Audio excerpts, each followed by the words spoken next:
आज हम एक और दिन नए की तरफ बढ़ रहे हैं। पुराने संस्कार को छोड़ नए संस्कार की तरफ बढ़ रहे हैं।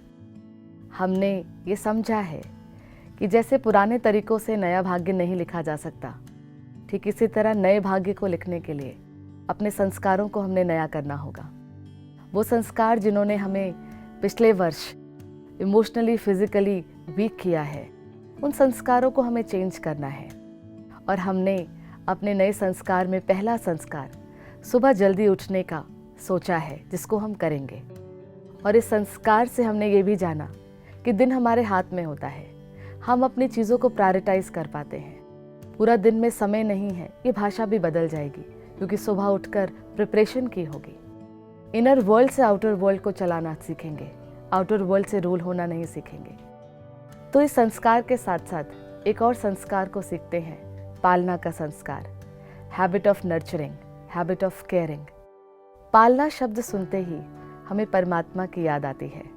परमात्मा जो हम सभी की पालना करते हैं, इसीलिए उनका एक कर्तव्यवाचक नाम पालनहार भी है। पालना का संस्कार हमारे अंदर भी है। हम सब उस परमात्मा के बच्चे हैं, उसका ये गुण हमारे पास है। हमें सिर्फ जागरूक रहना है और हमें जागरूकता से कन्विंस होकर इसको अपने कर्म में रोज यूज करना है। पालना, जब एक बीज की भी पालना होती है तो उसको हम धूप भी देते हैं, हवा भी देते हैं, न्यूट्रिएंट्स भी देते हैं, सब कुछ देते हैं। प्लस कभी एक्सटर्नल सर्कमस्टांसेस बहुत नेगेटिव भी होते हैं, आंधी तूफान भी होता है, तो भी हम छोड़ नहीं देते हैं, तो भी हम उसको शेल्टर देते हैं, उसकी फेंसिंग करते हैं। पालना का संस्कार हमें पसंद है। हमें रोज पालना के संस्कार को एक्सप्लोर करना है। इसको एक्सपीरियंस करने के लिए कुछ पॉइंट्स हमें अपने जीवन के बिलीव्स बनाने होंगे। सबसे पहला है कि अकेले आगे बढ़ने में सुख नहीं है, सुख साथ है, सुख साथ में एक्सपीरियंस करने में है। तो हमें इस संस्कार को यूज करने के लिए एक एटीट्यूड डेवलप करना है, that is everyone should win attitude. Win win attitude को डेवलप करना है। दूसरा संस्कार, हमें कोई अगर डिमोटिवेट भी हो रहा हो, अपनी हार में वो बहुत डीप नेगेटिव रिग्रेट्स में भी चला गया हो, तो हमें इतनी उनसे मन से दुआएं भेजनी हैं, वाणी से उनको मोटिवेटेड वर्ड्स बोलने हैं कि सामने वाला अपने हार के स्वरूप को छोड़कर जीत के लिए आगे बढ़ जाए, कि हमें अपने संस्कार को जीतना है। तो मोटिवेशन भी पालना है।